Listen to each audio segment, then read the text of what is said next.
iRacing special events lands at the sprint car capital of the world, and today we'll try to send them 3 and 4 wide for the Knoxville Nationals here on the iRacing calendar. Hello everyone, welcome to RaceSpotTV and welcome to the iRacing Esports Network.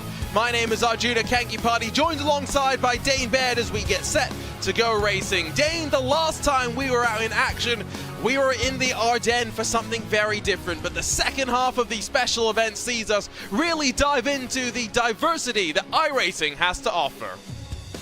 Yeah, I don't think it gets much more different than what we're doing now versus the Spa 24 hours, a 24-hour race versus some 10-lap heats and some others as well.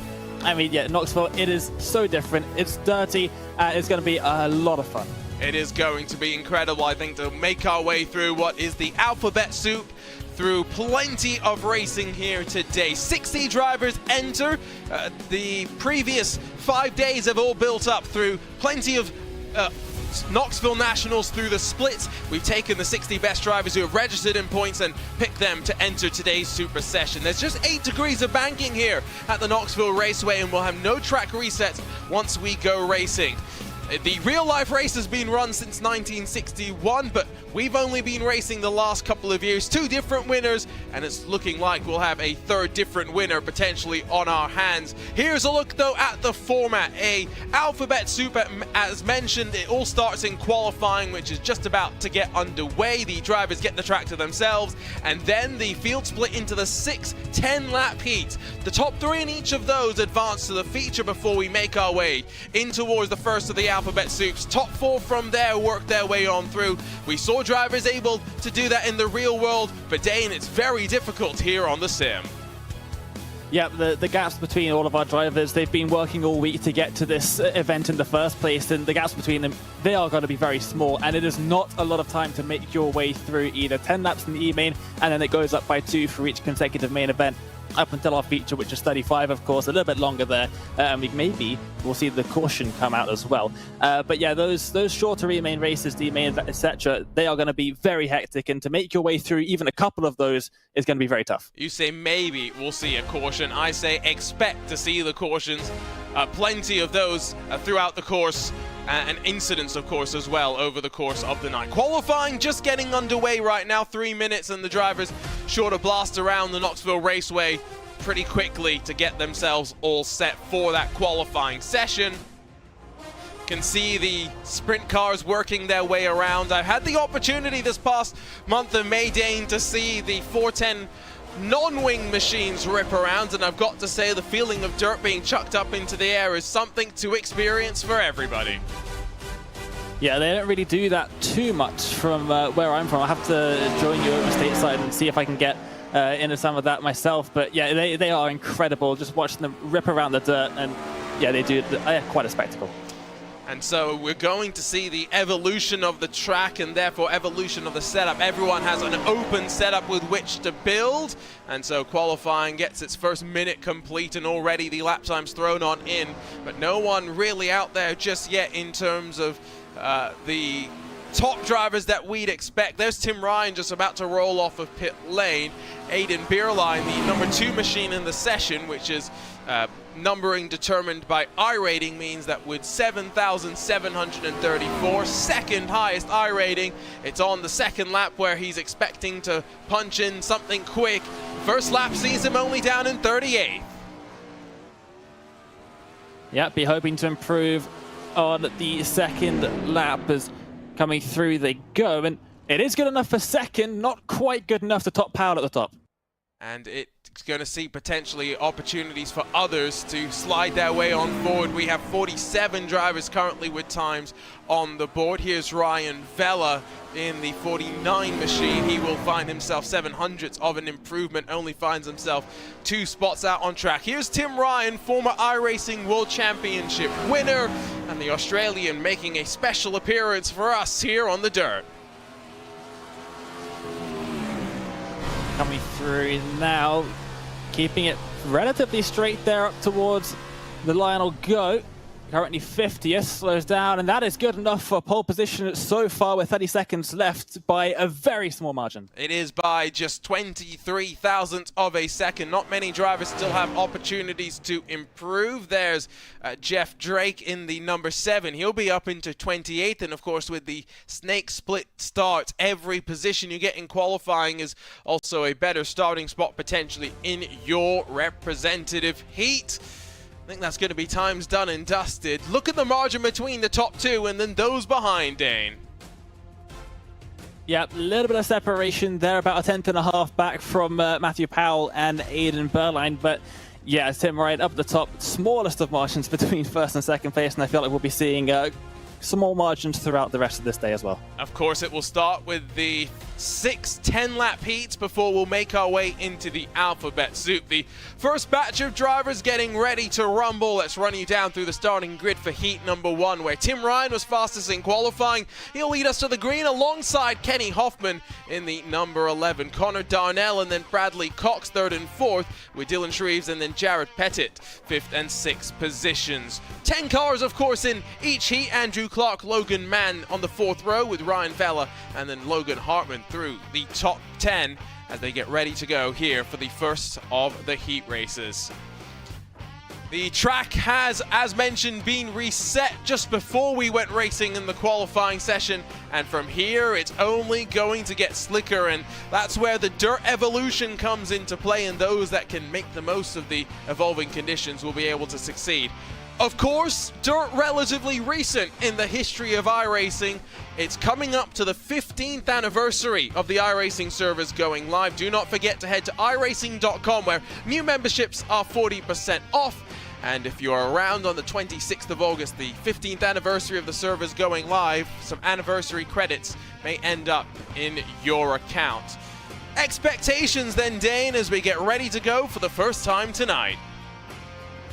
Oh, let's see, a lot of speed, probably some wrecks, and hopefully we can keep it clean in these heat races at least and get those top 3s through to the feature. But yeah, as we get into the alphabet soup, I'm sure there's going to be plenty of chaos, I think is the best word. And just a reminder as well, we're going to be fighting for the top 3 in each of these races. First, second, and third does give you better starting spot come that feature, but ultimately it's just about giving yourself the best opportunity possible. Only 4 advance out of the alphabet soup. We can get 2 laps behind the pace truck, so Tim Ryan continues to wait before he picks up the throttle.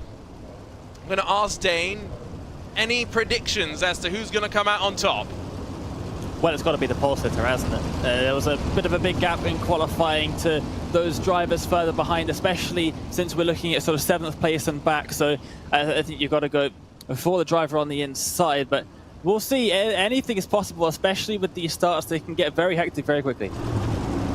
Pace truck's going to pull off and away. We'll go racing in this super session. The top 60 in points who registered for this one get ready to rumble, and the pole sitter Tim Ryan also brings the highest I rating in the field. It's an early punch of the throttle. We're racing for the 2023 iRacing Knoxville Nationals. A big jump up towards the front, and it's the battle for that 3rd position and that final transfer spot. Connor Darnell sits in that catbird seat, but with Dylan Shreves and Andrew Clark behind at the end of the opening lap.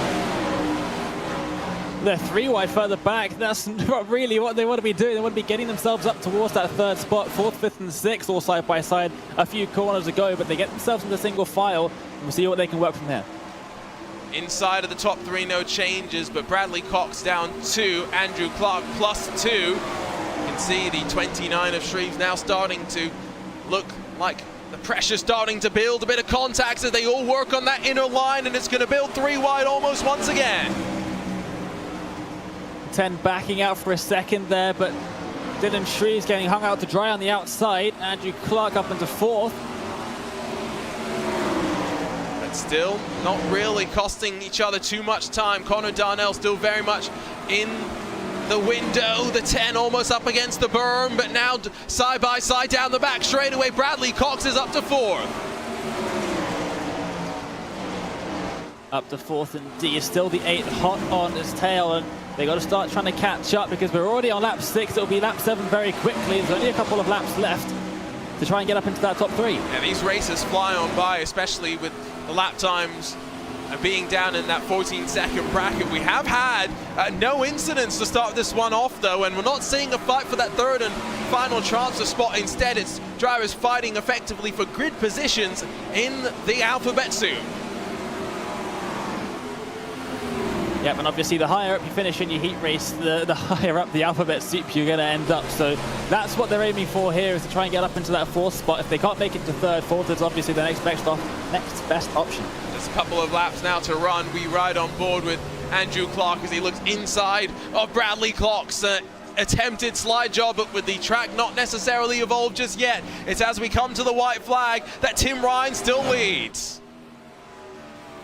With a 1 second gap behind as well. He'll be very pleased with that performance. That's going to grab him pole position for that feature race. Perfect start of the day for Tim Ryan here. He'll be watching on now for a while. Kenny Hoffman closed after a mistake on that final lap from Tim Ryan, but it's the pole man that wins, brings Hoffman and Darnell with him in towards the opening heat. Through to the feature. Big drama, I think, behind for Cox and Clark, just costing each other just that little bit too much time, and already frenetic sprint car racing. They're ready to go for the second of the heats. Let's grab a look at the results. Tim Ryan a quarter of a second clear of Kenny Hoffman. Connor Dunnell moving forward as well, but the rest have to now fight their way through one of just a handful of the alphabet soups.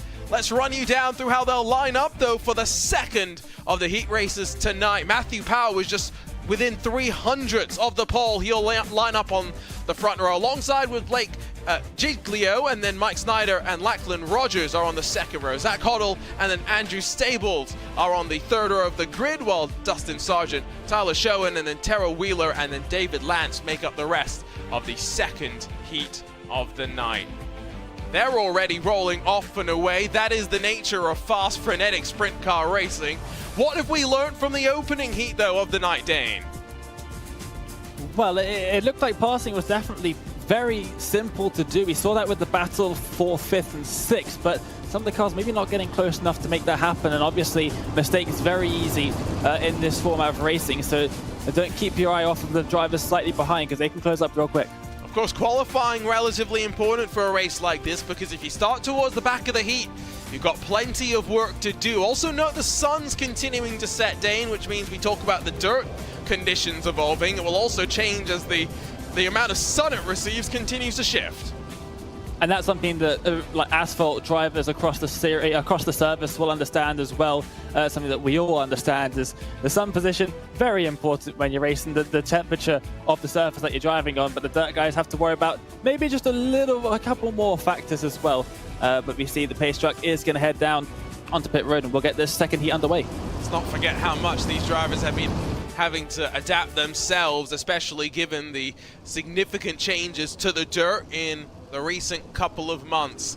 Matthew Powell has seen Tim Ryan's domination of heat number 1, and he'll lead the field across the line to start off the second heat of the day. Behind him, Giglio and Snyder once again settle into the rhythm inside of the transfer positions. It's too wide though behind, where Rogers up the inside of Hoddle as they battle for 4th.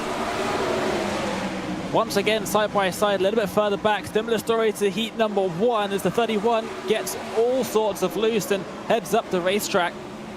You can definitely see, though, they are preferring the lower line. There's contact behind. Around goes Tyler Schoen, and the yellow flag out for the first time tonight. Do note, though, these caution laps will count, unlike what they will do come the feature. Yep, so drivers now have significantly less time to make those moves. The pace truck out on to the course. And bunch the field back up again. It's going to make for an interesting restart here. This maybe drivers can grab some positions that maybe they lost a bit earlier. And so let's grab a look then at the replay here. It just all checks up behind, and you can see nowhere really to go, and that's a big one. I think Tara Wheeler's the one that ends up down in the pit lane. Andrew Stables potentially as well having some issues, but Matthew Powell. Oh, in fact, did the caution lap not end up counting? Or I was under the impression they should. Well, this throws a whole new story into the proceedings here. And Yeah, it's going to be 7 laps, or 6 laps remaining, yeah. We're going to be here for a while longer, I guess. Light still on the pace car. A pace truck. I got to make sure that I don't make that mistake. I've been doing that a bunch in the iRacing Off-Road Championship Series, Dane, but I guess a car is a truck. Is a truck always a car? Oh, that's a question that I don't think I'm qualified to answer as a Oh, okay. Brit. Only Americans are qualified to answer that one. Is that Yeah, what we you're don't saying? really do trucks, that's the thing, so... No, you do not. That is a fair point. Still waiting for things Lights to... off. Oh, there we go. I was just about to say waiting for things to get cleared off till we get the signal. We saw an early jump. Unlike on the start when we were too wide, this time we'll be single file when we see the green once more. Maybe making it a little bit trickier for them to be grabbing those positions right off the start, but they are bunching up real tight there as they make their way to the last couple corners here. So it's going to be the pace truck that pulls away as we head on towards that back straightaway. Track is starting to slick up though here, Dane. Here we go. Racing once again, and Mike Snyder's going to maybe get caught behind. Zach Coddle's going to try and throw it up the inside as we run down the back straightaway. But another tidy start after the first caution of the night. Yep, keeping it clean this time and mostly single file, maybe a little bit too wide further back. That is looking like it's the 3rd and 4th position. Snyder under threat here. Hoddle looking up the inside, doesn't quite get there. Almost halfway through this one, and with still a couple of cars holding on. The top 2 starting to stretch their legs. Outside now for the 15 and cutting back underneath, using that downforce and getting the run and getting the transfer spot. Is 25 going to come back now up the inside? They'll be side by side off the exit, crossing the line into 1 and 2 once again. 25 on the inside, carrying some good speed. Almost contact made there. They're really tripping over each other now. Snyder still continues to ride in 3rd. It's from the 15 that the challenge is coming from the time being, though. Couple of laps still to run and almost leaning on one another, on board with Lachlan Rogers. And here comes Rogers indeed. He's going to look to the inside. A bit of contact made. They get all sorts of sideways. And he's going to, a bit of a wreck. Will we see the caution flag come out? Yes, we will. It's Dustin Sargent, the other machine involved, and that was hard into the inside wall and straight down to the pit lane. Caution out for the 2nd time in heat number 2.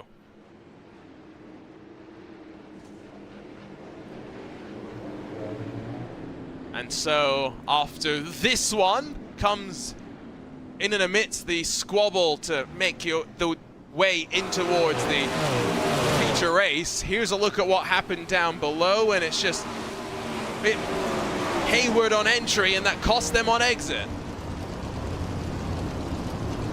Yeah, and I think all things considered, they're probably quite fortunate with how that ended up turning out. Didn't get some huge damage onto the cars as we saw in the earlier wreck, but lap 9 of 10.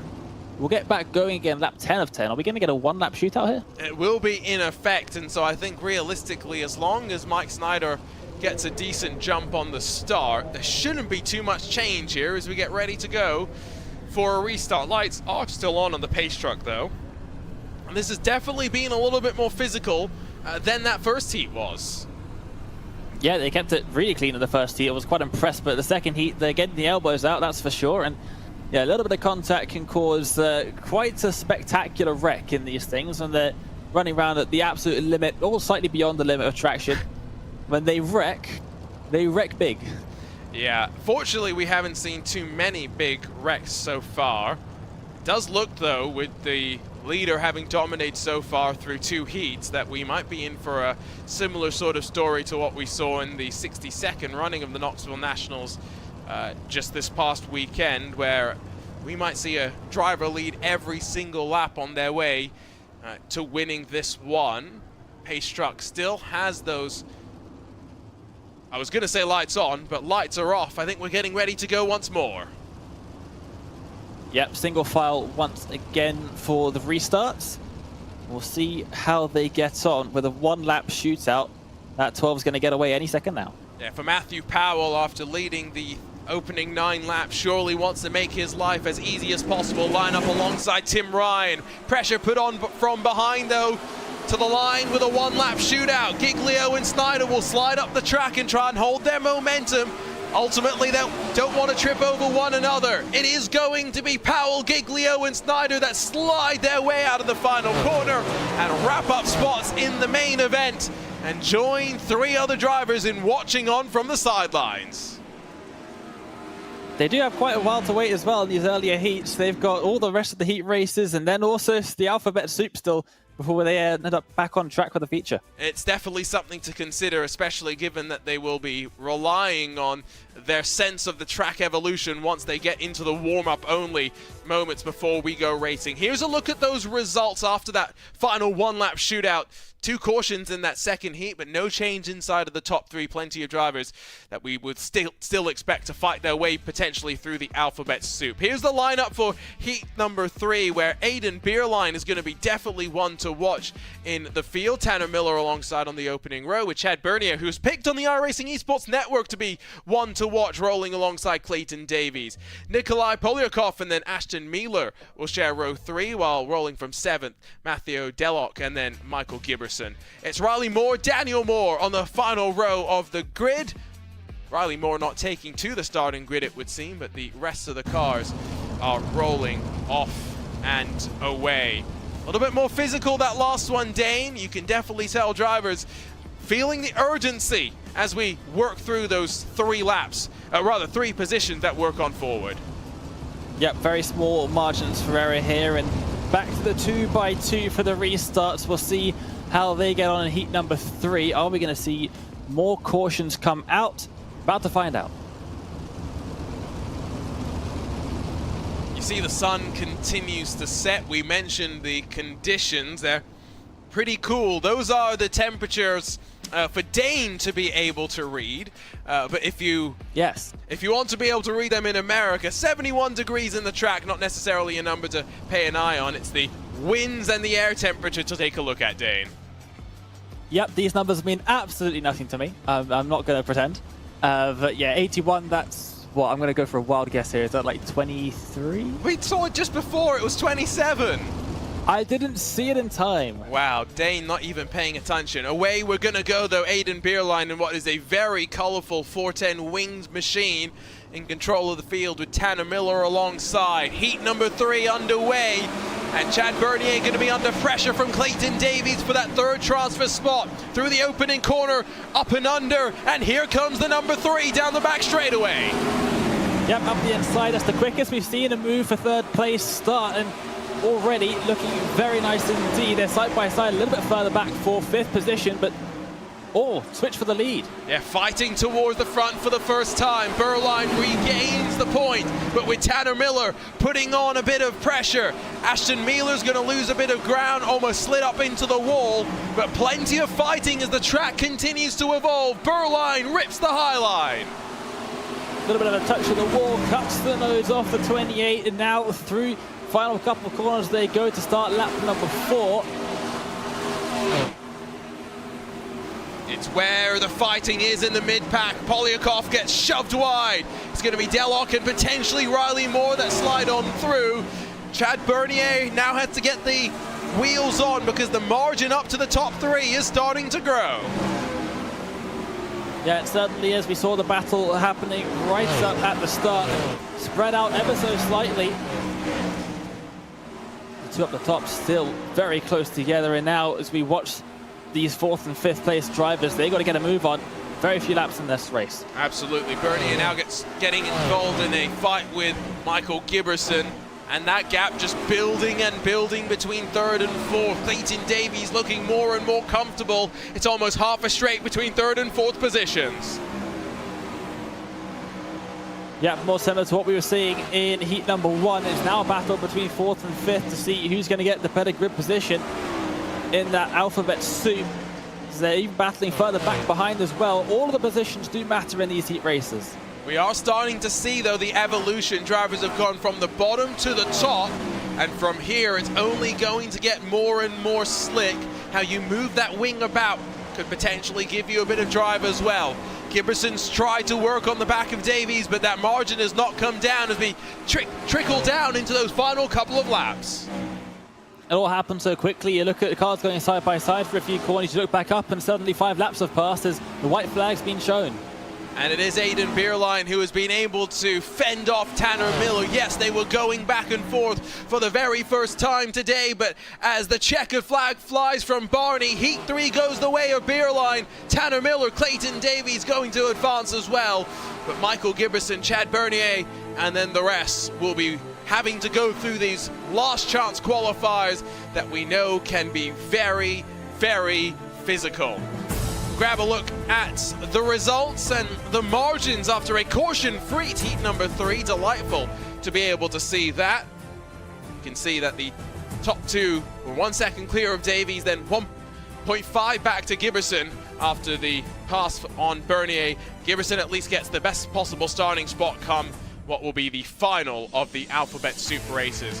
Heat number 4 ready through to go for the back half of our heat races. It's going to be Chase Stewart and then Chad Griggs on the front row with Cody Hillman, Ross Kaiser, Jeff Drake, and then Shunsuke Tashima through the front 3 rows. Dalton Shearer, Joshua Gass, Alan White, and then Ryan Avila complete your top 10 with one of our World Championship contenders in the sprint car having plenty of work to do.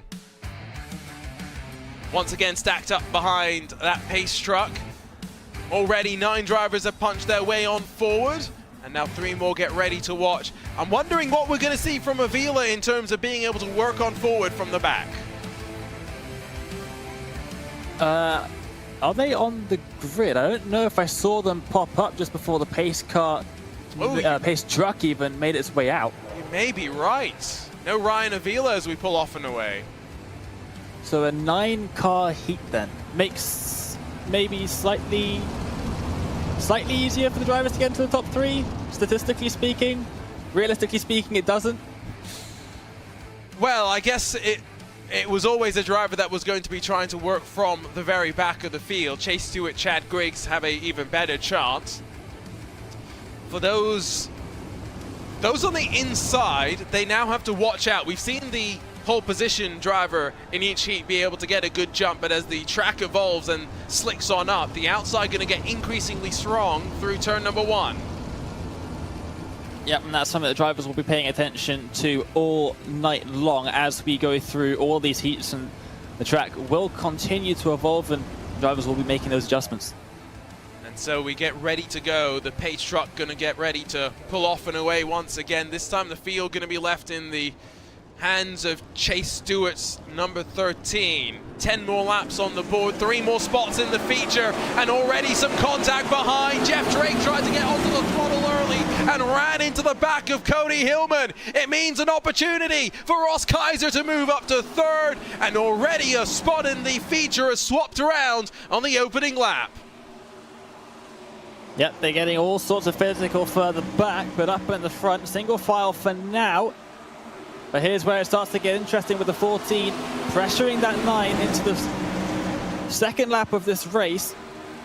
You've got to watch out for the 26 as well. Big slide there from Tashima as he got the rear end stepping around, just trying to commit early into the corner, but with the track evolution, car not sticking underneath. It's going to be the 2 iRacing.com machines fighting for that spot in the chance for Chase Stewart, Chad Griggs, not contending at the front just yet, not halfway through heat number 4. Did look quite difficult there. Tashima trying to get down to the bottom, and it didn't quite work out. But here we go. Here could be an opportunity.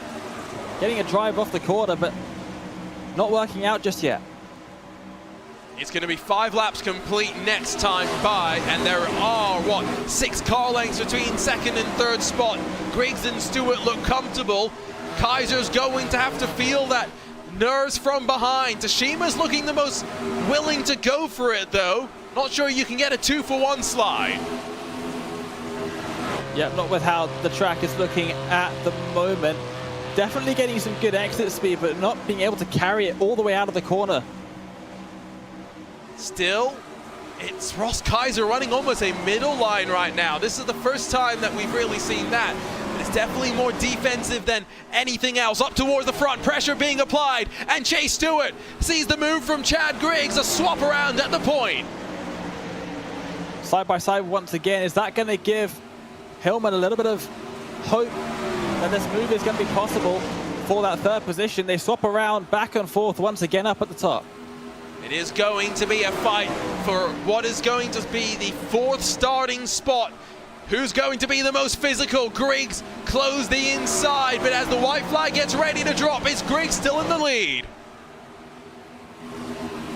And Hillman a little bit further back than he has been in 9. Oh, getting a little bit loose there. Does he get a good exit out of the corner? Oh, Griggs! Griggs has run out of fuel, I think. Fuel may be a concern there. Chase Stewart will grab the win. Kaiser and Hillman were fighting for a spot in the feature, but it ends up with both of them making their way on through. Griggs down to 9th. Tashima wondering maybe if he made the move up into 4th position, could be in a transfer spot right now, but Hillman lucks his way into the top 3. And so it means that we weren't thinking that fuel was going to be a concern, but apparently we might just have to add that onto our bingo cards. Race results for that 4th race. Ryan Avila confirmed as a DNS. Chad Griggs 1 lap down, everyone else within 10 seconds, but Chase Stewart, Ross Kaiser, and Cody Hillman, the 3 drivers working on forward, the rest to be seen again with 1 opportunity still to advance. Heat number 5, fast, furious sprint car racing ready to go once more, and it's Ethan Winter from Oceania that gets ready to rumble at the start. James Seawright will be on his right, while Coulter West, Josh Berkey, Colt Curry, and then Jarrett Neese through the front 6 on the grid. Jonathan Danley and then Byron Gay 7th, 8th with Chris Frost, and then Ethan Irons through the top 10 in what is going to be the penultimate heat of the night. Just 6 more guaranteed spots in the feature ready to be handed out, Dane. Yep, they're lined up side by side, getting ready to go racing once again. Another caution-free race last time. We'll see how these drivers make it through this 5th of 6 heat races before we get into the alphabet soup, which I cannot wait for. Top 3 once again moving to the feature. We'll see how they get on, and a full period of 10 cars this time. Yeah, nice to see that. Of course, the top 3 advancing out of each of these heats. It will be the top 4 out of each main that advance into the next race, but it's only in the B main where there are 4 spots in the feature that are up for grabs. Pace truck once again that gets ready to dive off and away. We've only seen the caution fly in 1 of the features so far, that in our 2nd heat where 2 caution periods were had. The 20 of Ethan Winter sees that pace truck off and away, and with a long hold of the field, packs them up, concertinas them all through, and gets us racing in the 5th heat of the night. Already some changes, and potentially just inside of the transfer spot. If Colt Curry can hold off Josh Berkey, he's got a chance to work on forward to 3rd. Yeah, once again, almost looking up the inside of Seawright for that 2nd spot. That's some insurance policy right there to get yourself up into 2nd, not carrying the speed out of the corner. The position's going to swap back again. Seawright to the inside, but this swapping back and forth is going to allow Curry to make a move. Big send attempted from Coulter West, and it will finally take the position as they funnel to the end of the 2nd lap. Ethan Winter breaks away, and now is James Seawright going to be vulnerable to the charge from Colt Curry behind. You can see side by side for 8th and 9th positions, but not inside of those looking for a transfer spot. And they're definitely starting to run way up high through these corners. Now the 22 opting for a bit of a lower line compared to most of the other drivers, and now under pressure from the 40. The inside being where a lot of drivers are trying to exit, just maximize how early they can get on the throttle, but it's not paying dividends for them just yet. Big moment from behind, and the caution surely about to fly as Jonathan Danley and Jarrett Neese get tangled up with one another. Ethan Irons mixed up as well. The pace truck out, and with effectively 5 laps complete, the field is held in position. And it will once again be a single file restart, so that's one less thing for the 20 to worry about. But They were battling hard for the second, third, fourth positions there. We'll see how that continues and how they progress. But yeah, the track definitely evolving. The drivers reacting to it. They're running way up high through these corners at the moment. And that was one thing that was actually changed in response to some of the feedback from the drivers on the forums. Here's a look. The 34 actually of Danley just tags one of the other machines that was mixed up in that incident, and from there not much that they could really do, and they get stacked up and ready to go now single file once again. The fact that there is such a long wait between these heat races, then the alphabet soup, then the feature, does mean that I think there are going to be some of those drivers that are going to be watching the broadcast and trying to figure out who they're going to be racing against come the feature, that they can trust and who they've maybe got to watch out for. Yeah, and also try and figure out exactly what the track is doing. I mean, the drivers that are coming out of, say, Heat 6 and going straight into the E-Main, they're going to have a lot more track knowledge than drivers that came into the E-Main from Heat number 1, because the track will be completely different for those drivers from Heat 1. So there's a lot of variation here, and these drivers later on in the sessions, they have maybe a slight advantage here. In some ways, yeah, I feel like that is true, but again, Tim Ryan has got the best starting spot. There's Ethan Irons, by the way, who's leaving the pit lane after coming down and getting some damage repair. Everyone just trying to do whatever they can to make their chance of getting through to the A-Main, the 35 laps that really count, as good as possible. There was contact from behind, James Seawright and Colt Curry. That was before the green flag has even dropped. It's once again going to be a bit of a hold there from Ethan Winter, but as we go racing once again in Heat 5 with 5 laps complete, that battle for third is surely going to pick up in intensity. Seawright going to be alongside with Curry as we battle down the back straight. And Berkey as well, immediately to the inside, into the first couple of corners, looking for that fourth position, up into the wall, as well as now goes side by side with Byron Gay, who gets up into fifth for now, and wall riding a couple of cars, getting up into the wall. Jonathan Berkey slides backwards. Colt Curry still focused forward, but with now just 3 to go at the line. The top 3 looking relatively comfortable in their opportunity to transfer to the main event. Very different lines being taken here as we take a look at the driver in second position here, Colton West. Into the fence. He's up and into the wall. James Seawright comes on through. And can Colt Curry get by as they slide through that final couple of corners? Going to be the up and under if Colton West can make it work. But now with one more lap to battle, slide job attempted, contact between the two. And Byron Gay's going to come on through to take advantage. Ethan Winter's going to win heat number 5. But Byron Gay and James Seawright advance with him. Absolute chaos on the final lap. You could almost see it coming as well. They were running very loose there through the last few laps before this, and contact was almost inevitable, but it had to be those drivers up at the top, and Byron Gay sneaks his way through into the feature. We'll be very happy with that. Still waiting for Colton West to come towards the line, but we can grab a look at the provisional results in that 5th heat. 1.2 at the front for Ethan Winter. Seawright and Gay confirmed advancing on forward, and the rest will, as I said earlier with some of those other drivers, get one more opportunity to advance in the last chance qualifiers. The final heat is going to get ready to go, and Sean English, who has won 3 of the 4 Knoxville Nationals that he has ran through the course of the week to make his way to the Super Session, will be on the front row alongside Jonathan Dolly. Matthew Stables and Charles New the third on the second row with Corey Wenzel, and then Jordan Etter sharing row number 3. 7th for Isaac Wilson, 8th for Cole Chabifsky, with Christopher Hickman and Craig Payden. The final cars that will roll out here for the heat races tonight. The field gets stacked up and ready to go. My goodness, Dane, this has been crazy already. Yeah, I said chaos before we got started, and I'm going to stick by that. We've had some chaos already, and these are only the heat races. We haven't even got into the alphabet soup yet, or even the feature race, where the caution laps won't even count. So this is, it's only going to get more hectic from here. And of course, like you said, in those last chance qualifiers, it's as the name implies. There's no coming back after that. It's the final opportunity to make a bit of a statement in 2023's iRacing Knoxville National.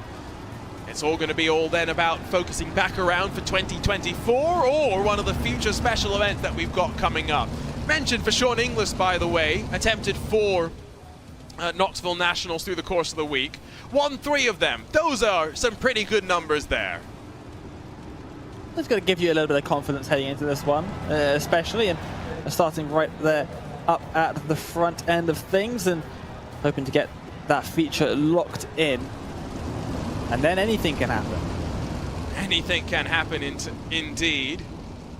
Pace truck will pull off and away. 3 final drivers have guaranteed spots in the feature waiting for them. And the rest of the drivers will have nervous heart rates and will be waiting to see which of the alphabet soups they're in, where they're gridded up, and what percentage, what probability of a chance they have of making it to be one of the drivers lined up for 35 laps later on tonight. Sean English gets us underway for the final heat race in this 2023 iRacing Knoxville Nationals, but it's through the opening corner where the challenge from Matthew Stables makes him come under fire from Jonathan Dolly. A fight for 2nd and 3rd, but 4th and 5th positions too far behind to take advantage. Some more new lines being taken by the drivers on the defensive, and Corey Wenzel trying to catch up to these two battling here. Stables and Dolly going at it for 2nd and 3rd. It's at the end of the 2nd lap where that gap continues to close, and Corey Wenzel now within touching distance of the back of the 39. Everyone up high except for those trying to make something different work. And now Dolly in defense goes down low, trying to work forward on Stables. Simultaneously going for that 2nd spot, but also keeping an eye on Corey Wenzel in the number 18, making his way through as well. Right up to the back of the 39, taking the high line, trying to keep that speed up.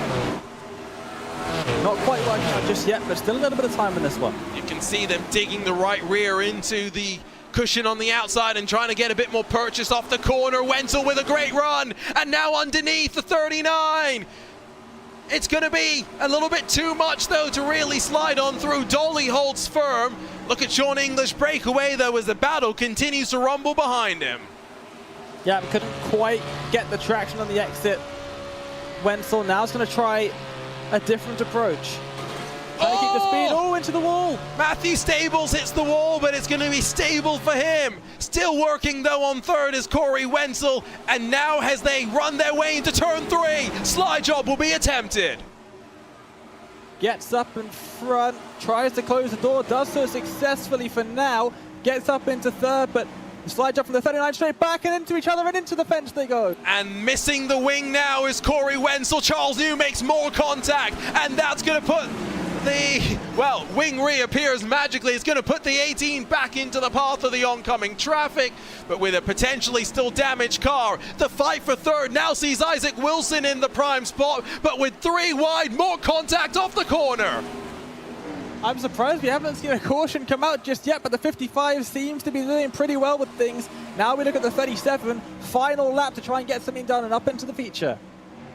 At the very front, Sean English is just going to waltz away with the victory in the 6th and final heat race. Matthew Stables will advance with the number 4 machine, and Isaac Wilson going to be the 3rd and final driver to head directly into the feature. And I mean, you can tell how excited that they are. Yeah, very excited, that's for sure.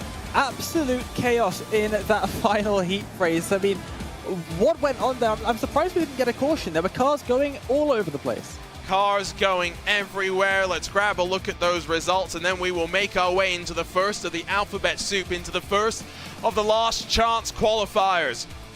Sean English, Matthew Stables, and Isaac Wilson don't have to concern themselves with that. Well, the rest of the drivers will be getting gridded up and focused up.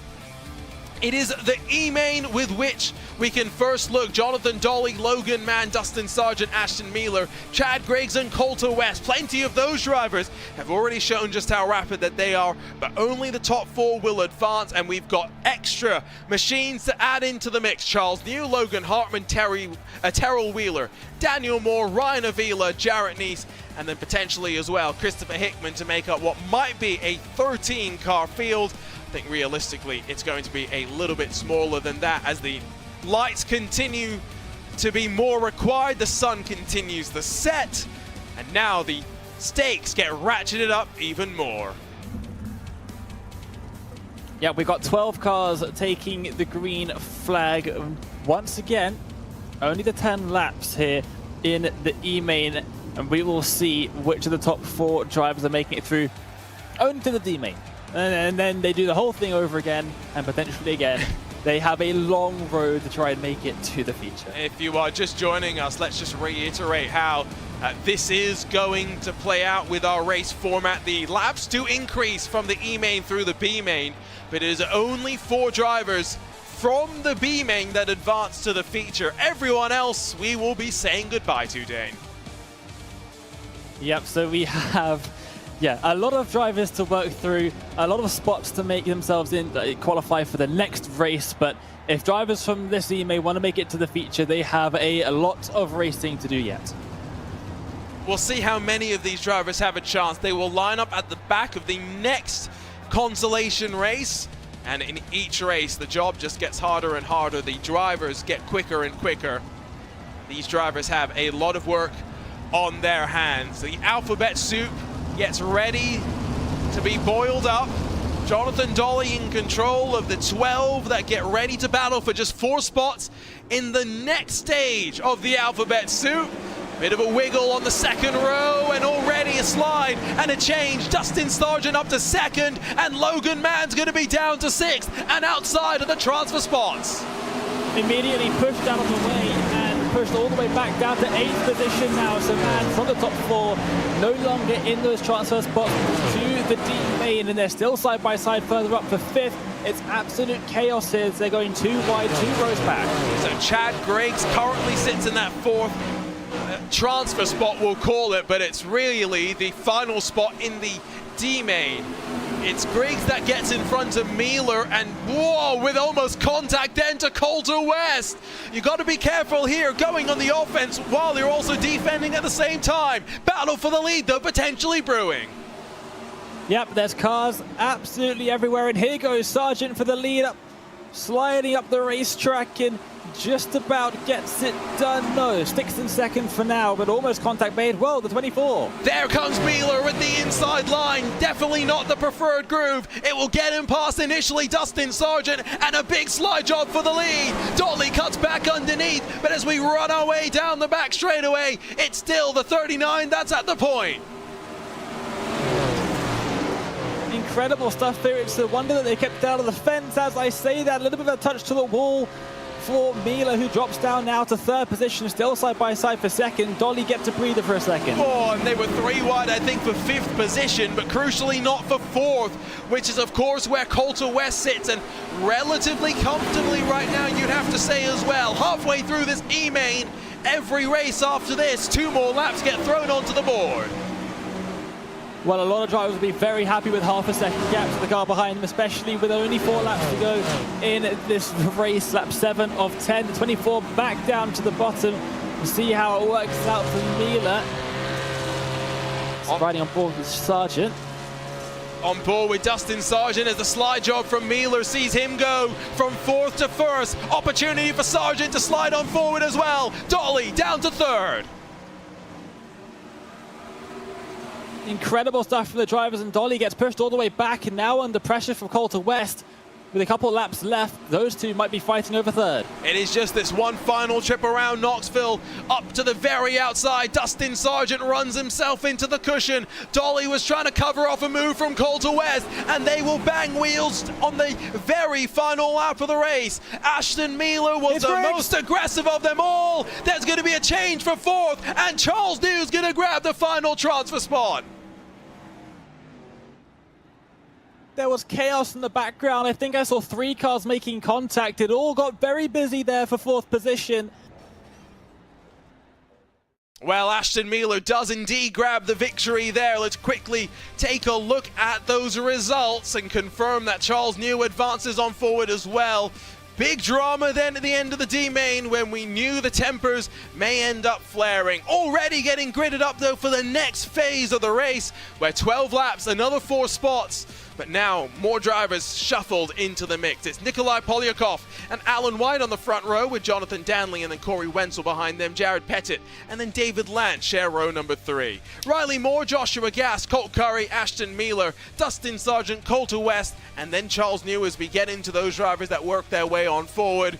But my oh my, we can already tell just how desperate the drivers are going to be, Dane, as they battle to try and get on through. And as we get through these races as well, the closer and closer we get to those feature positions. And the closer we're going to get, the drivers are going to get much more anxious about it. They're going to want it even more. Obviously, in the E-main, you're thinking your hopes of getting into the feature, they're not that great. You're just trying to get as far as you can. But if you get into the B-main, now the feature positions are on the line. So the stakes are just going to get higher and higher and higher as we progress through this alphabet soup. Another 13 enter the mix. Only 4 will advance on forward. And for Mealer, the one that was able to most comprehensively work on forward, there is the potential that having the knowledge of the track state is going to help at this phase now, Dane. Yeah, obviously it's the same track that they've just left from the previous racers. All the other drivers would have had at least a few laps on the surface prior. So yeah, they're going to maybe struggle a little bit to get to grips with the track, especially some of the drivers from the earlier heats who've been off the track for quite a while now. It's also about knowing what adjustments you can be making to the open setups of these cars. Maybe where you need to position that wing, what little things that you can do. And hopefully making sure that you've got enough fuel to make it those 2 extra laps that we've added into the mix this time around. Nikolai Polyakov, Alan White, front row, and now being checked up with a pace truck off and away. Polyakov gets us racing, and already a stack up and potentially a caution. Big drama in towards the opening corner. We couldn't even get a couple of corners in. Caution flag is not out, and big drama. Caution flag not out there. We did have cautions in the heats. There is a possibility that we just don't have cautions here, because if anything deserved the caution that we've seen so far today, it's that. We saw 6 cars involved in that incident off the start line. And now we're going to have a look here. Dustin Sargent trying to get the inside and making that move for 3rd on Corey Wenzel. This is realistically just for the starting spot in the next of the Alphabet Soup races, unless Wenzel's going to feel the pressure from Josh Gass. I mean, here's a look at the replay, and they all stacked over each other before we even technically got to the line. Literally every car involved in that, apart from the leaders. Yeah, and other than Polyakov and Danley, everyone else got tangled up in that. Couple of looks at it, but not sure what we really need to look at there. Up towards the front, Polyakov passed by Danley, and now a slide job attempted once more. The last thing that these two should really do, Dane, is tangle with one another. And we've already seen that happen today in the heat races. So that is the last thing that these two need to do. They've got such a big gap behind them. They're almost getting to the stage where they're starting to get closer to the drivers in front of them than they are to the drivers behind. So they really don't need to get involved with each other. Yes, it would be nice to start one position further up in the next race once you get there, but realistically, just getting there in the first place is more important. You saw the looks on board with both drivers, one from behind, one in front, but plenty of clean air to focus on. Behind, they are still single filed out. Ashton Mealer, winner of that first consolation race, is up to the 6th spot, but it's Charles New that's with Dustin Sargent. Move forward 8 positions. That's a ride into the wall, and Ashton Mealer's going to get up the inside of Charles New. This is not inside of the top 4. Josh Gass 1 second up the road.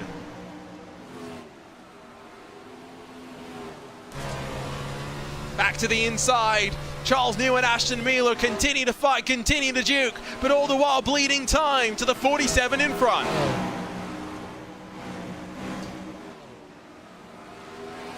It's going to be 3 laps to go for your leaders. Gap starting to build between Danley and Polyakov.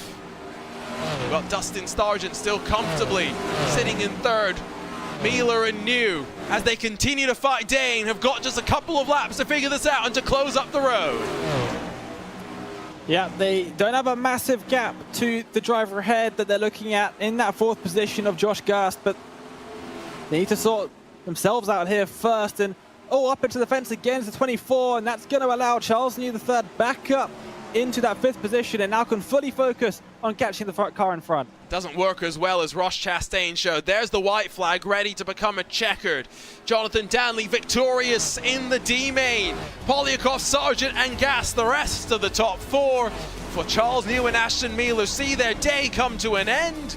Unfortunately, the challenge to work on forward from the E-main was too much for them. Another fascinating race though with which to work our way through. And as we grab a look at the results, confirm the 5-second difference there between the top 4. Ultimately, the story of that race was the drama on the opening lap. 7 cars scored on the lead lap. Coulter West also finishing. Riley Moore, Jared Pettit, as well as David Lance, Alan White, and then Colt Curry finding their day ending, unfortunately, in unfortunate fashion. Here's how they'll line up then for the C main. Josh Berkey, Cole Chbysky, Dylan Shreves, Lachlan Rogers, Matteo DeLoke, and then Delton Shearer. They make up the front 6 drivers, while Ethan Irons, Craig Payton, Ryan Vela, Andrew Stables, Jonathan Danley, Nikolai Polyakov, and then Dustin Sargent and Joshua Gass make up the 14 that get ready to do battle once more. I think, Dane, we're still a little bit shocked as to the lack of caution in that previous race. Yeah, I mean, we came into today thinking, okay, we don't have cautions until the feature. And then we got a caution in the heats. So, okay, we've got cautions, but now we didn't get a caution there. And if there was anything that we've seen today that deserved a caution, I think the entire field getting wrecked at the start of the race deserves a caution. But we didn't get one. So my understanding now is that we won't have cautions for the rest of the alphabet soup. Maybe they just got incredibly lucky that we didn't get a caution. We'll have to wait and see if we get any more wrecks in these races building up towards the feature, but we're getting closer. We are getting closer and closer, and at each stage you can also feel that tension build, the intensity rise. These drivers know that even if they get through this C main, the B main lies in front. It's 14 laps to go this time, 16 in that B main. The level of driver obviously expected to increase as well. Over under on how many cars finish this race on the lead lap, Dane? Oh, I'll go for, we got 14 cars in the field, I'll say 11. All right, I think you're probably looking correctly optimistic. I feel good about this one. Pace truck off and away, and an early jump there from Josh Berkey. Chbysky under fire from Shreves through the opening corner as the 29 almost slides through the leader. Plenty of contact behind, down the back straightaway, a swap around inside the top 4. Somehow everybody's still running. We've lost maybe a couple of cars a bit further back as they make their way. We're looking 3 wide now through the first couple of corners. Once again, we go through 14 laps in this one. Big wreck at the back. And this will be a good test. If we get cautions, we do get a caution. It was Jonathan Danley that got mixed up after winning the previous race. We slow things down, and now I'm assuming that the caution laps will indeed count. Let's see if we can go ahead and take a look at the replay of what happened here. This is up towards the front. We'll need to go back and pick up what happened to Danley in the 34. Excuse me, in the 30. It was the 34. I got it right the first time by. Just on the outside, riding the cushion, and then as cars make contact in front, he's the one that goes straight back into the pit lane. Yeah, that was quite a lot, and caution laps, they don't seem to be counting here. Now, I don't think they're counting. That would line up with the expectation, but it means that we will have a 12-lap run once we go back to the racing. It's Berkey that's still in the front with Shreves, Chbysky, and then Rogers, the rest of the top 4. Gives an opportunity for maybe those that are just outside the bubble like Ethan Irons to get a bit of a jump on the restart. Well, I said right at the beginning of the show, and you rightly called me out for it, maybe we get a caution. Just a few.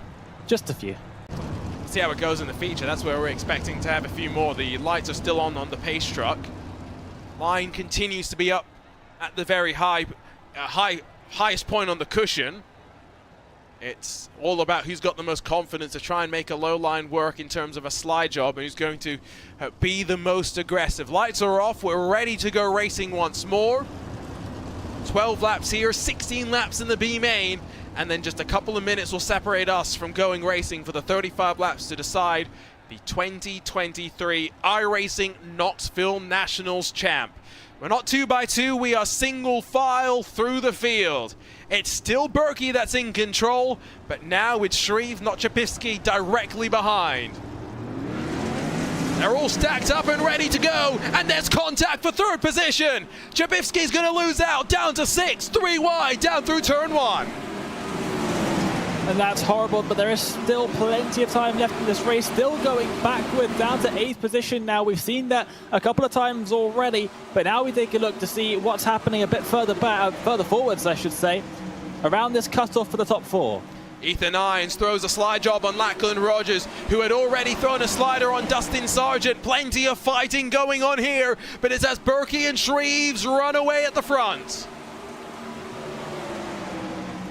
23 running right down low, getting the slide up and back up in front of the 16. Cautions out. And I believe this one might end up involving the fact that Cole Chapivsky has just returned to the pit lane.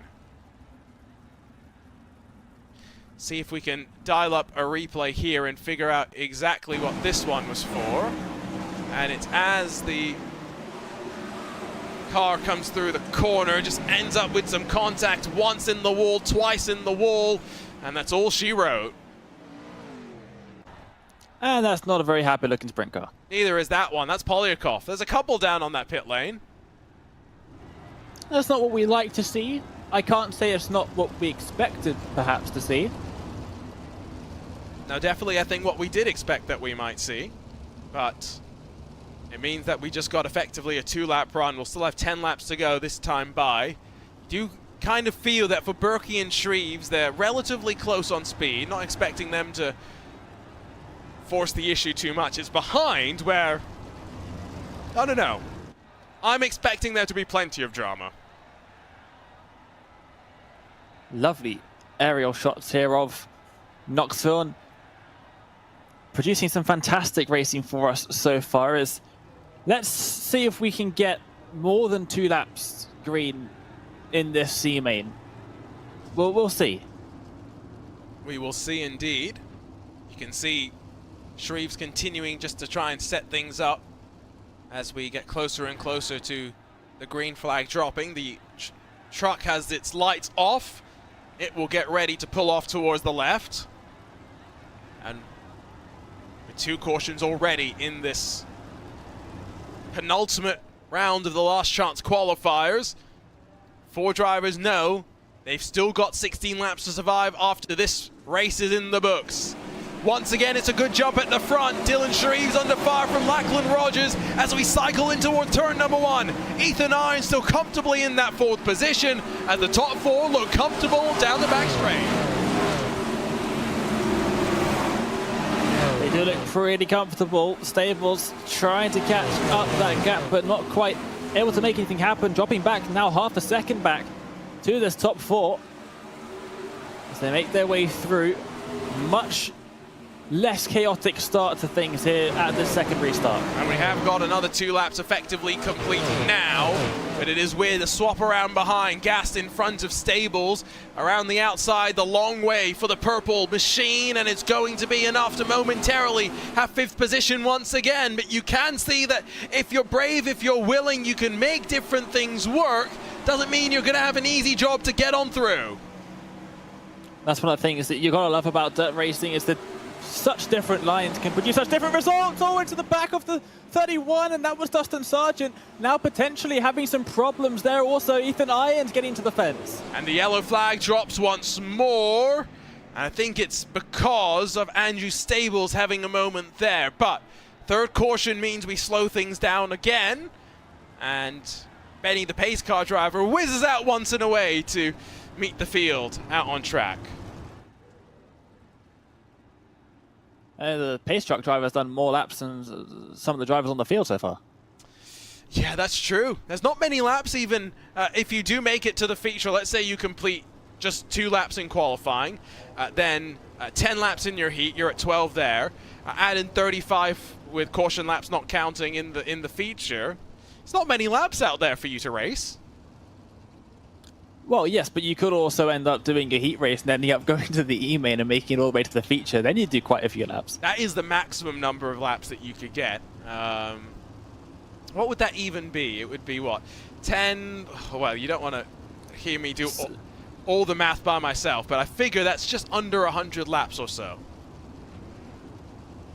I'm going to do some quick mental math, and I'm going to say this right now. Never trust a commentator's math, especially if it's Arjun or me. I think it's 97. Not including qualifying, which would make it 99. You don't feel confident to doubt me, do you? I don't. See, I'm going to say it with confidence, which means it must be right. That's the Lewis McGlade way of thinking. I like it. It is indeed. Here at the sprint car capital of the world, though, taking steps to be closer and closer to locking in our field for the main event. We're only now, what, 6 laps away and then 1 more race from seeing the field locked in.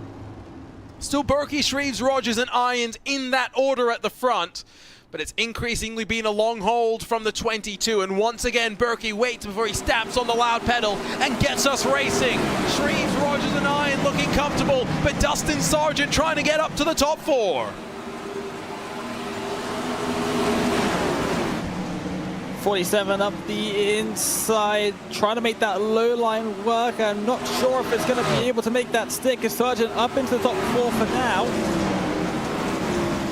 It's still, though, all while they're fighting and costing each other potentially the opportunity to have other drivers in the front mixed up here. There was contact. Shreves is going to be in the wall. Is that going to bring out the caution once again? For the 4th time in this C-main will slow things down. Is there a lapped car in the front pack? There very well could be. I think there is, the 16. So I think Shreves is going to be back down on towards the pit lane as a result of that one. Let's see if we can spool up what happened there. Just before, you can see the contact with Rogers, and then hard into the outside wall, tumbling across the track. Now I'm looking at the timing. Okay. What? I think there's a lapped car there. I'm not 100% sure here, but I was looking at the battle for 4th, and I was seeing 6 cars. So you can see, looking back from Josh Berkey, that you do have Lachlan Rogers in that number 16 red machine that is directly there. Not sure who else we can pick out from the shot. The stealth black of Ethan Irons, the green, I think, of Dustin Sargent. Looking okay for the time being. Can't see the pace truck, which means I think we're getting ready to go back to go racing. And Berkey is trying to set the field up for another healthy jump towards the front. Actually, in fact, it's such a long gap towards the pace truck. Not sure why he's leaving such a big room. Oh, well, the drivers always have their reasons for these kinds of things. I guess it's so that he can get an earlier run when the restart does happen. Problem is that, is he going to even be able to see? Well, I guess iRacing tells him when we're going racing again, but I'm not sure you could tell if the lights were off if you were in the real car. I think this would be an uncomfortably far distance back to actually be sitting. 4 laps left to settle this, though. For some drivers, the final 4 laps in the 2023 iRacing Knoxville Nationals, and Lachlan Rogers was caught napping there a bit on the restart. Green flag back in the air. Ethan Irons works on 2nd. Dustin Sargent under fire for 4th.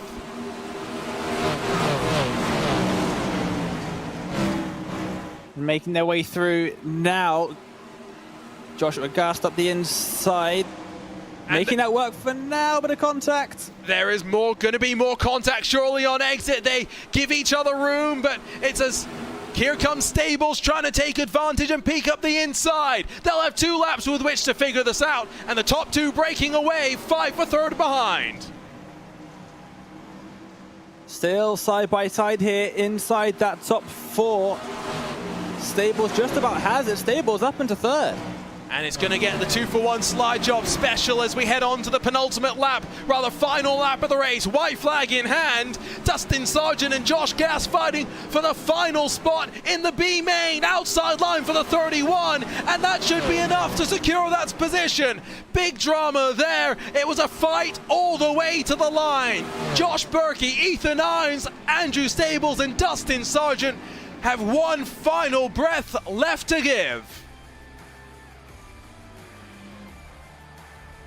Absolute chaos. That is a lot of cautions in that race. Hopefully we won't have to relive that, but brilliant racing whilst it was clean for those top 4 positions, and the 3 of them doing an incredible job. It's a shame we have to say goodbye to one of them. And so we'll take a look at the results very quickly. Only 8 cars classified on the lead lap as a result of all of those stop and start results, but for Shearer, Shreves, Trubisky and Danley, they'll be the most frustrated to not have been able to see the checkered flag. Well, here we go, the final 16 laps.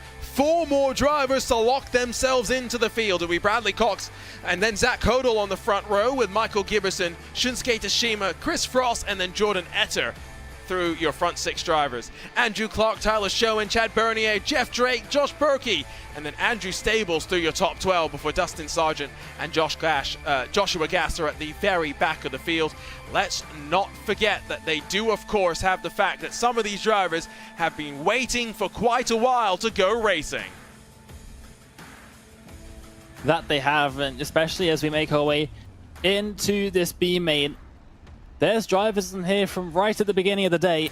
They've been sitting out for quite some time. We'll have that again for the feature later on. But this is where it gets to the business end. Top 4 straight to the feature, and the stakes could not be higher. I believe that at least one driver maybe has not made the grid, so Josh Gass has maybe not got the memo that he had gotten that 4th position. Means just 13 drivers get ready to head to go racing. Give a shout out, by the way, to Dustin Sargent, who's gone from the E main to the B main, just one more step to climb, Dane. Yeah, we were wondering if it was going to be possible. Getting this far is already a massive achievement, but it is going to be a tough time to make your way up this many spots. We'll see. You're going to have some luck, going to have some cars have problems. But if there's one person that could do it, looks pretty good so far. 16 more laps here. 4 more drivers have a chance to fight. The rest will be watching on from the sidelines for the main event of the iRacing Knoxville Nationals. Early jump from Bradley Cox, racing once again at the sprint car capital of the world. Almost 3 wide behind, but inside of the top 4, relatively calm, relatively stagnant. Tashima trying to make sure that they don't tangle too much and cost themselves time to those behind. And it looks like we've lost Jordan Etter as well from the back of the field. Caught up in an incident behind, no caution. Tashima's though having to battle here. Chad Bernier's up the inside. From behind, Josh Berkey's in the mix as well. And Tashima might get squandered and caught out, running that high line with no momentum. Almost 3 wide as they make their way back through into the corner. 26 all the way up the outside, getting tremendous speed. Can't quite make the move stick just yet. Sticks outside of that top 4. Bernier, Giberson, Berkey, those are the 3 currently in contention. Berkey's climbed 7 spots in these opening stages to put himself in the mix. Dustin Sargent, unfortunately, sees the charge come to an end. He's watching on from pit lane. Zach Hodel and Bradley Cox are not fighting at the front. They're looking comfortable. It's just 2 spots on the line, and Berkey with contact is down to 6th. Contact was Stables, I think it was. And here comes Tashima. You can see this is the battle for the transfer spot. Tashima in 8th at the moment, but can they make something work here? 4 wide in front. Oh my goodness me! This is remarkable, and Andrew Clark has slid his way up into 4th. Berkey now up the inside will rip it away from him, but almost halfway through the B main, no one giving an inch for the final spot in the feature. wide, 2 rows back now as they're going to try and make it 3. Off the corner they come as we approach the halfway point of this race, added to the lap count each of these main events. Still plenty of time. Top 2, as mentioned, not fighting, separated as well. Zach Hoddle, Bradley Cox holding down the fort. Berkey pinned on that inside now. Andrew Clark's found his momentum up high and is not looking like he's feeling the pressure too much. No, he is not. They're going side by side further back as well. They start to spread out ever so slightly compared to what we were seeing before. So it'll be 6 laps to go next time by for your leader. That gap continues to build. Josh Berkey's committed down low, doesn't really want to come up high, but that's because you've got to do something different to try and find a way past. But just having a look here, Chad Bernier is actually dropping back ever so slightly, and as we ride on board with the 8 car, looking ahead at 3rd position, could make things interesting here. Gap still holding steady. Laps ticking away, opportunities ticking away as well. Bernier, yes, slowing down, but Berkey more content to just try and find a way alongside.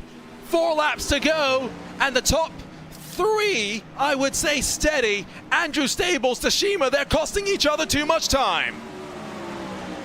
Yep, it's all down to Josh Berkey now. Will he be able to get past that low line? Just doesn't seem like it's working. Chad Bernier is being caught. He's going to be involved with now just 3 laps to run. Clark and Berkey still in the mix, but if both of them don't fight too hard, the 38 might have to watch out as well.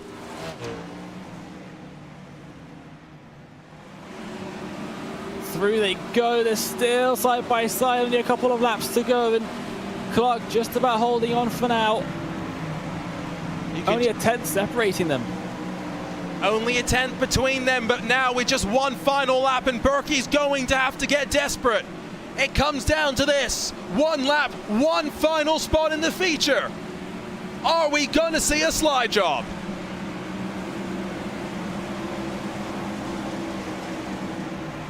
Not going to see it happen through the final lap. Zach Hoddle's going to come to the line. Bradley Cox, Chad Bernier, and Andrew Clark make it to the main event. Brilliant racing from the drivers. Absolutely fantastic stuff. We saw them going 4 wide in that, and now we prepare ourselves for the feature. This is going to be special. We'll grab a look at the results. Goodness me, the alphabet soup brought plenty of drama. 1.7 at the front for Zach Hoddle, looking comfortable to grab himself one of 4 spots in the main event. Bradley Cox, Chad Bernier, Andrew Clark. The other ones that have one more chance to fight, you have Josh Berkey, Andrew Stables, Michael Giberson, Shunsuke Tashima, Tyler Show, and Chris Frost, and then a couple more that unfortunately have said goodbye to us. 3 drivers not even getting a chance to make it all the way to the very end of their final race of the day. The drivers getting that final chance to head out onto track and dial in their setups, and for those that made their way in from the heat races, one final chance to figure out what they've got left underneath them. Don't go anywhere here on RaceSpotTV and on the iRacing Esports Network. We'll be right back with the main event of the night.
30 drivers have been whittled down to the fastest 20, and now 35 laps stand between them and a chance at history, a chance at the 2023 iRacing Knoxville Nationals. Hello everyone, welcome back to RaceSpotTV and to the iRacing Esports Network. My name is Arjuna Kankipati, delighted to be alongside with Dane Baird. You can see the drivers out there for the warm-up session. Dane, the night lights are out and we are ready to turn the spotlight on the drivers.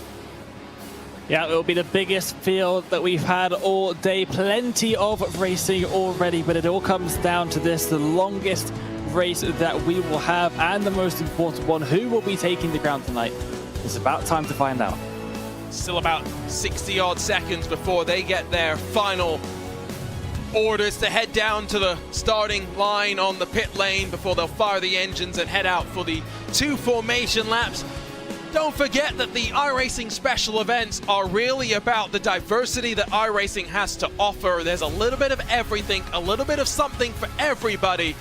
And it's not the last dirt event that we've got this coming year. Crandon, of course, breaks out the Pro 4 trucks. That's going to be a lot of fun. And we'll head indoors to close out the special event calendar, Dane, at the iRacing Chili Bowl Nationals once more. And what a unique special event that will be at the end of the year. Always a fun one when we do head to the Chili Bowl. But right now, still on the dirt, but Knoxville, quite a different story.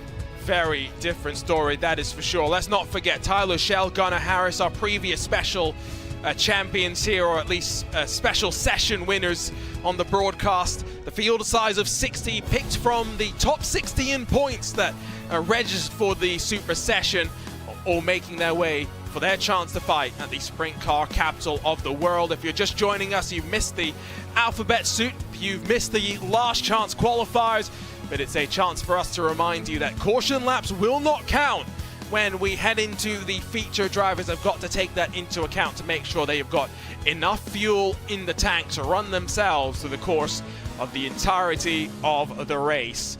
Some of these drivers have been waiting since the heat races to go racing, and that is the case for our pole position sitter.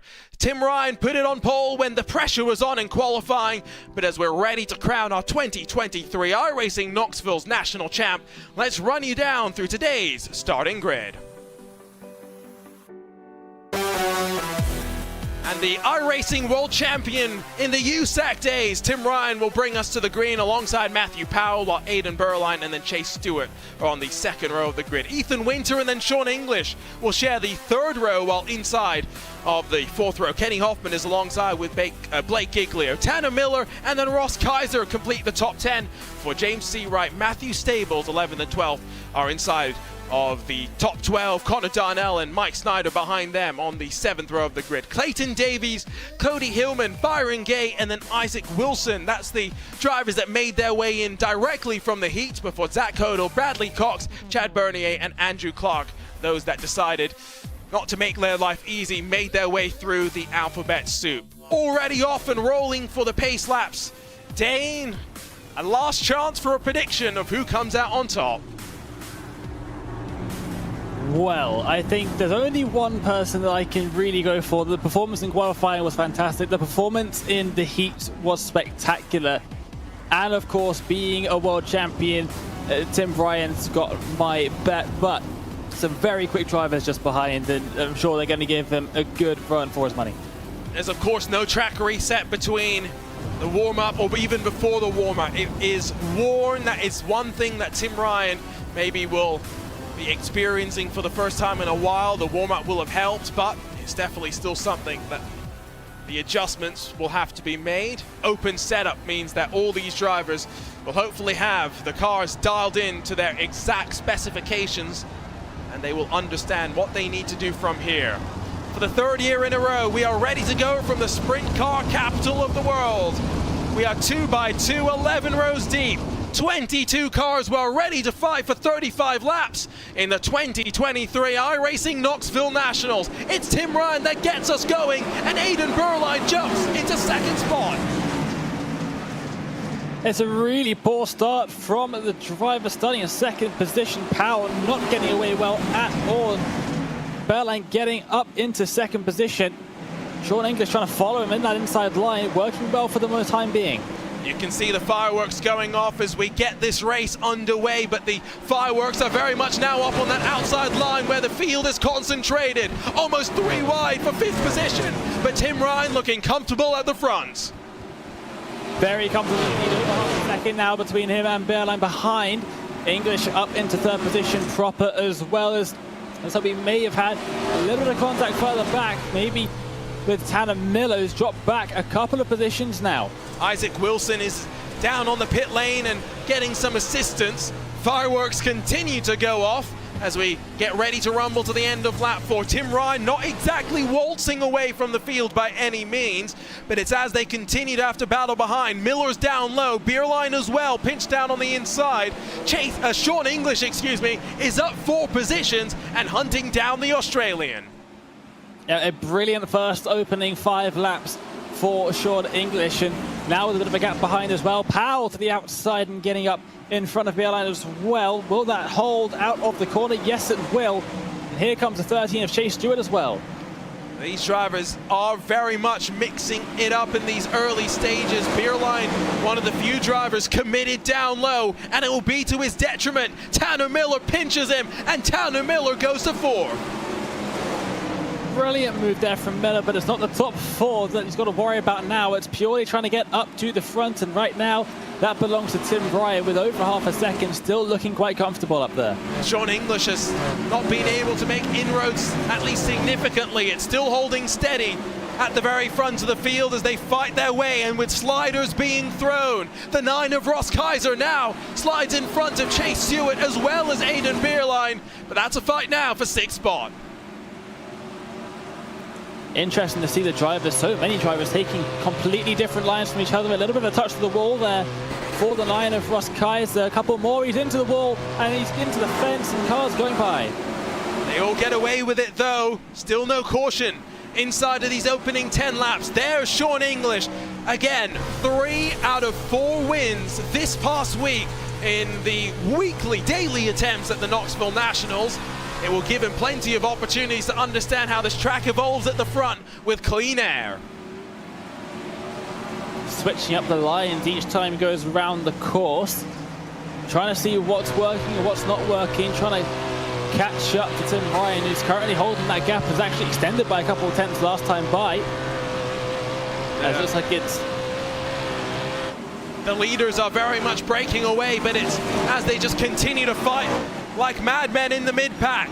You've got Aidan Beerline in the very colourful number 2 that runs in 5th, effectively at the front of the 3rd group of cars. Sean English has made a mistake and now finds himself well off the back of our race leader. No, I shouldn't say it, but I'm going to anyway. I'm surprised by the lack of caution so far. The drivers have been getting all sorts of close to each other, but so far keeping it clean. Are we going to see traffic play a factor at some point though? Tim Ryan comes to the end of lap 13 and is as calm as you'd like, continuing to lead. It's been perfect so far after putting it on pole by 29 thousandths of a second. Ross Kaiser's up the track. Ross Kaiser's the 6th. Oh, a little bit of a touch to the fence. You've got sparks flying there. Lovely to take a look at. Chase Stewart also going up high, and Ross Kaiser sending it sideways on the low line as well, really gaining that car nice and sideways. 3 wide once again. You've got Chase Stewart, Matthew Stables and Ross Kaiser all fighting in and amongst each other. And it's with a pinch down low that the 13 of Stewart compromises Stables. Giglio will try and bring the momentum around the outside. This all inside of the top 10. That it is, and you've got drivers in the middle, drivers on the bottom, drivers up high, all running completely different lines, but they're all sticking with each other. It's fantastic to see. Look from up above. It's a bit of a worrying sight at times as well, just to see how much they pitch the cars into the corner and trust that they're going to be given the room on exit. There is plenty of contact, but halfway through this race, it's at the front, 1.5 seconds clear that Tim Ryan continues to dominate. Putting in the same performance he put in the heat race, the first heat race that we saw all evening. He's just building that gap up to Sean English as we take a look on the bottom of what is going on further back, and Tim Ryan knows absolutely none of it. Doesn't want to know any of it. He's hoping that the caution doesn't fly though, and we can stay clear, we can stay out of trouble, and things are looking up for him. There's Mike Snyder's very distinctive bright red machine. He works around the outside now of Connor Darnell. It's not just inside of the top 10 that they're fighting, inside of the top 22. They're fighting everywhere. I mean, just look at this. Cars absolutely everywhere, as you can see. A bit of contact further back, and I think we're just about going to avoid a caution, are we? There's a car stranded on the circuit, and the caution flag is out. Tim Ryan's worst nightmare. And it's James Seawright that ends up being the one that gets spun around and brings out the caution. Means we'll stop things with 20 laps complete, and with what will be, I think, 13, 14 laps to go. Yep, caution laps will not count, as they haven't throughout all of today's races, from the heats and from the LCQs as well. And it gives the drivers a bit of time for some rest, just to get the heart rates back down, because they've all been going side by side, 3 wide even throughout this race so far. They haven't got a break. Here's their chance to relax and figure out what they're going to do for this last third of the race. Yeah, let's go ahead and quickly just take a look at the replay, and well, a little bit of what was going on. It was always going to end badly, but interestingly not inside of the top 10 where we saw most of the fighting. Just the fact that Seawright was spun around and stationary, not much that the automated system could do. Again, caution laps will not count, and so as the pace truck makes its appearance back out onto track, it is with hopefully drivers that are remembered, unlike in the heat races, Dane, to put enough fuel into the cars. Yeah, with the caution laps not counting, it is a bit of a gamble, you know, that you take. You can fuel up the car quite a lot, just in the hope that the caution laps are going to come through, but if they don't, then you've got more fuel than everybody else, and that's going to cause you some problems in the race. If you don't put enough fuel in your car, then you've got even bigger problems, and you're not going to make it to the end if the caution laps keep coming out. So, yeah, some of the drivers, I'm sure, will be hoping that the caution flag doesn't come out any more than it has already. Don't forget that we are nearing the 15th anniversary of the iRacing servers going live. New memberships are 40% off. And for those returning members, there are incentives as well. Head on to iRacing.com to join us for the fun, where every day is race day. Of course, this coming Monday, iRacing World of Outlaws Buckkicker Late Model Series will continue. We had a couple of the sprint car drivers entering our field. Sean English didn't have the best of his Late Model World Championship campaigns, but now fights at the front and has the gap at the front brought back down. Green flag back in the air. Aiden Beerline up the inside of Tanner Miller. Tim Ryan has to watch it from behind, as potentially the field will challenge to run to the checkered flag. I remember we saw how good English's start was earlier on, the restart, looking pretty tidy as well. Ryan has a bit of a gap out in front, but crucially, Beerline hasn't got past, and neither has Miller. Both of them looking very racy so far, and here comes Beerline to the inside. Aggressive slide from the two, and it's going to see him pitch that momentum nice and tidily in towards second spot. Now with still plenty of gap to close down, how aggressive can Beerline be with how the track has moved around? Continuing to fight back in the pack, by the way, coming to 10 to go.